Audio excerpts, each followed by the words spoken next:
Hello everybody.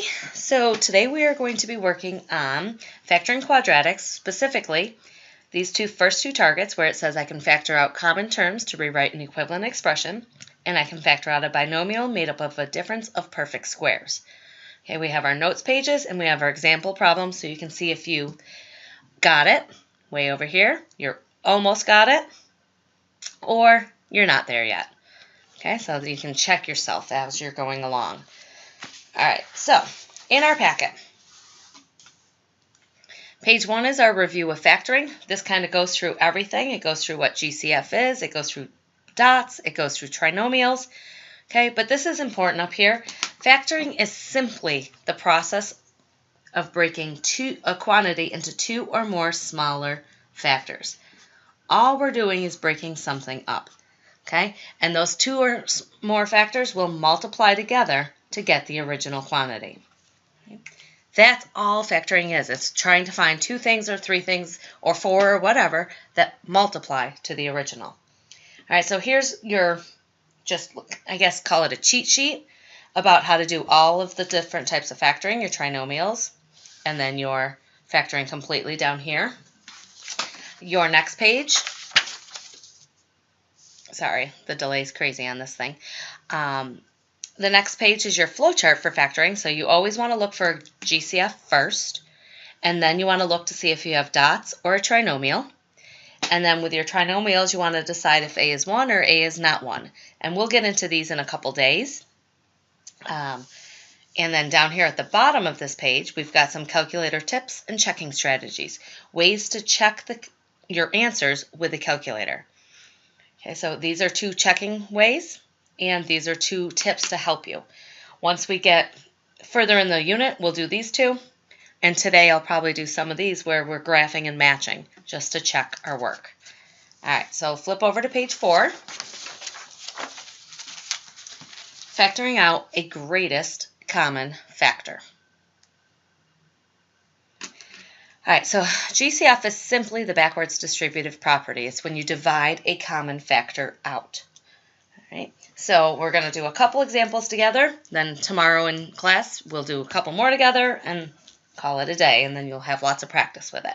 Okay, so when I look at these, I see two factors. I can see that they both have the same variable, so I know that if I want to find my GCF, I know it has to have an x in it because both of those have x's. Okay, what number goes into both 12 and 18? If you're not sure, you can see that 2 does, but is that the greatest common factor? We can grab our calculators. Okay, the glare is a little bad over here. There we go. And go into a calculator page. So we're going to add a calculator page. And then under menu, and under, I believe it's under number, there's greatest common divisor. So I can use that, and I can type in 12, 18. And I can see that my GCD, my greatest common factor, my greatest common divisor, is 6. Okay, so I'm going to move that out of the way.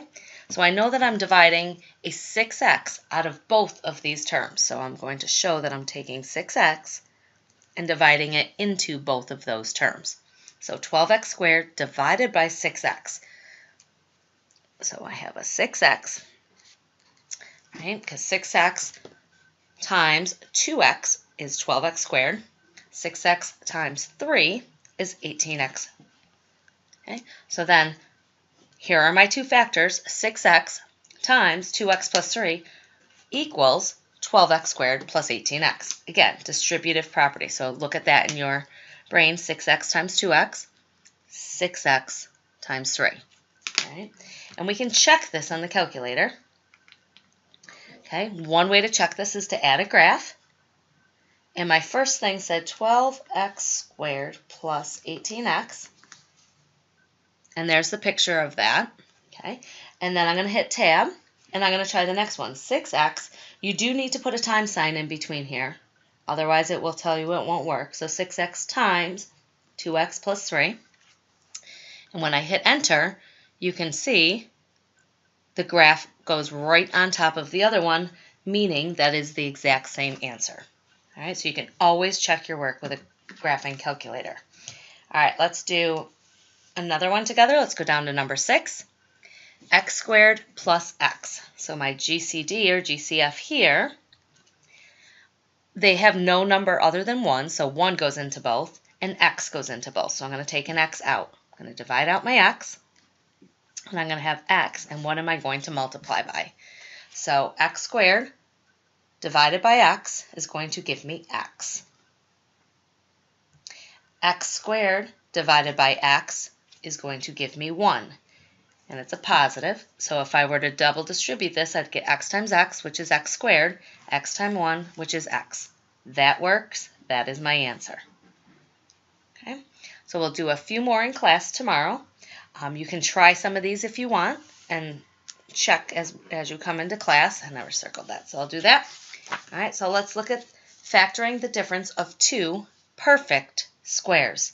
Okay, we can call this difference of 2 squares, dots. You may have heard it referred to that.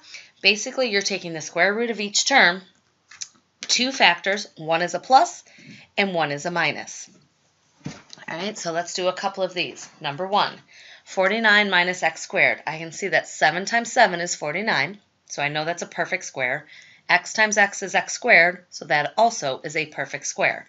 So I'm going to take the square root of 49, and I'm going to take the square root of x squared. So square root of 49 is 7, square root of x squared is x, and I'm going to have 2 factors, 7 plus x and 7 minus x. Okay, again, we can check using our graphing method. So if I add a graph in here, 49 minus x squared, and I get the pretty picture, tab, 7 minus x and 7 plus x. I can see a graph right on top of it, so I know that my answer is correct. Okay, let's go down to number 3. So there's my answer. I checked it. I know it works. Number 3, 9x squared minus 25y squared. 9 is a perfect square, 3 times 3. X squared is a perfect square, x times x. 25 is a perfect square, 5 times 5, and y squared is a perfect square, so y times y. So if I take the square root of both of these terms, square root of 9x squared is 9x, or 3x, sorry. I'm writing 3 and saying 9.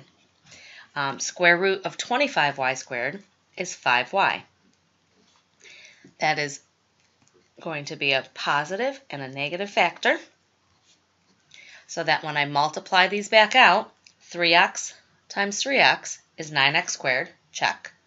3x times negative 5y is a negative 15xy. But then when I do a positive times a positive here, I get the positive 15xy, which is why they cancel out. Okay, then we have positive 5 and negative 5 being multiplied to give me the negative 25, and the y and y to give me the y squared. So that works. All right, let's try one more, number 6. Okay, 4 minus 1/9 x squared. So I know 2 times 2 is 4. If I'm not sure if 1/9 is a perfect square, I can use my calculator. But I can also look, 1 times 1 is 1, 3 times 3 is 9. So if I add in my calculator square root of 1/9, it will give me the 1/3. So I know that that works perfect. So I have square root of 4, square root of 1/9 x squared.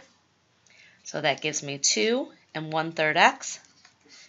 And I double that and make one a positive factor and one a negative factor. Okay. Difference of 2 perfect squares are always going to have conjugate answers. They are going to be the same term, but one is a plus and one is a minus. All right. So that is what we've got for today. Next class we'll be doing the next one.